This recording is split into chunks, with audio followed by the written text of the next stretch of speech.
Data is our virtual fingerprint. Just like a fingerprint, we leave traces of it whenever we interact with anything in cyberspace, be it online shopping, banking, or other digital transactions. Information security is the protection of this data from unauthorized access, use, disclosure, disruption, or destruction. The main goal of information security is to address the big three: confidentiality, or ensuring that information is accessible only to authorized parties; integrity, which means ensuring that information is not modified by unauthorized users; and availability, ensuring that the information can be accessed at the user's discretion. A threat is a hole or vulnerability that has the potential to grant unauthorized access to information that effectively violates any of these three goals. Threats generate risk, a potential loss of information that can adversely impact university functions. Whenever a threat is acted upon, we classify it as an attack.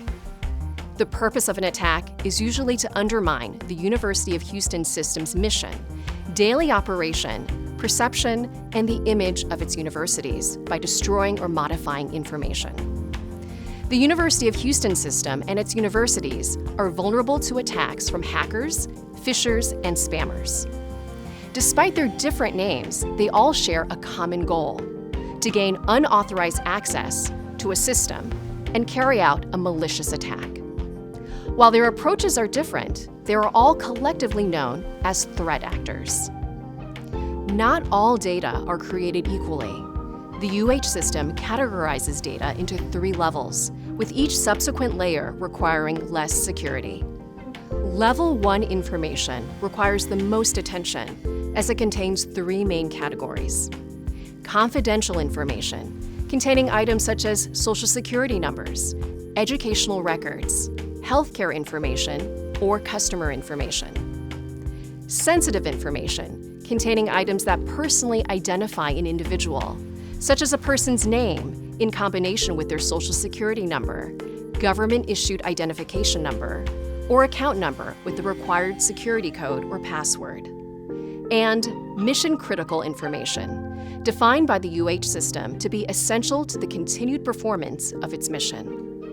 Level 2 information is subject to the Texas Public Information Act and contains official acts of public officials and employees in Texas. Level 3 requires the least amount of attention and contains information readily available in the public domain, like on the UH system's public website. As important as this data is, it is only as secure as the users who process it. There is no better firewall than you. All data are subject to the most common and potent cybersecurity risk: humans. Therefore, the human element must be kept in check with clear protocols and storage practices.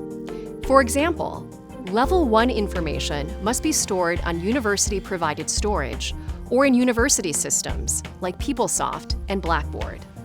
A significant amount of attacks are against Level 1 data, as this data is the most valuable. Unauthorized disclosures of Level 1 data occur mostly on computers and removable media drives. Any device that contains this type of data must be sanitized prior to disposal, according to UH System Administrative Memorandum SAM 07.A.08, to ensure that in the event the device is lost or stolen, the information on the device is unrecoverable. Security incidents involve imminent and active breaches of information security. Indicators of their presence include unauthorized access of university data, unauthorized use of user accounts, unauthorized copying or distribution of copyrighted or licensed software, and misuse of computer resources. Any suspicious activity that matches these indicators should be immediately reported to the UHS Information Security Team. As complex as the information we need to protect is, the methods of protecting it revolve more around careful habit building as opposed to complex rules. Remember, you are the best firewall. Good rules of thumb involve the following. Keep your devices up to date with antivirus software and operating system and application updates. Lock your computer when you step away from your work area. Store university data files on university-provided storage, not on local devices. Back up data files. Minimize the attack surface by deleting Level 1 data where possible. Follow UH system policies. And use good password management strategies, such as using a strong password or considering using a passphrase that you can easily remember.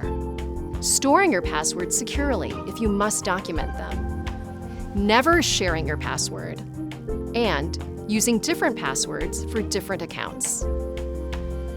Email is, by far, the most common method of carrying out an attack. Attacks are carried out when you open an attachment from an email that seems legitimate. These attachments usually carry malware that can jeopardize your device and the security of your account. Always remember to avoid clicking on links or attachments in emails that you're not expecting. Report all suspicious email messages to the UHS Information Security Office. There are two kinds of phishing, and both are games of deception. In one, a fisherman must fool an unsuspecting fish into biting a lure. While enticing, the lure is attached to a hook that will render the fish helpless. In a similar manner, phishing emails are meant to fool unsuspecting recipients into clicking on links that ask them to log in, giving up their credentials in the process.